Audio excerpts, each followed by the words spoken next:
discussing solutions for real-life estate planning scenarios with our expert agent, Lenny Trujillo. Let's go. What if Grandma moves to Arizona and doesn't have an estate plan?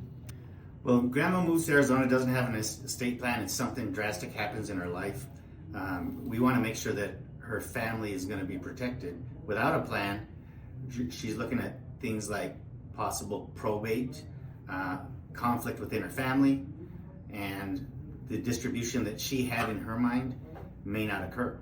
What if you forget to update your beneficiaries?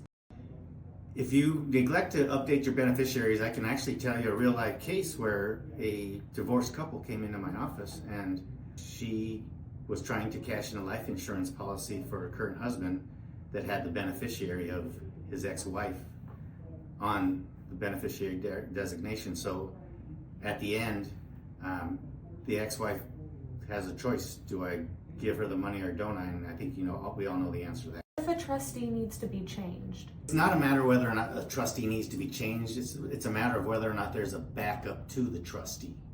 Because if the trustee, which is oftentimes it's going to be your trusted individual that's close to you, you could be traveling together and you're both in a car accident together.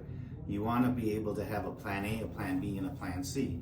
So keeping your trustees up to date is paramount to a successful estate plan.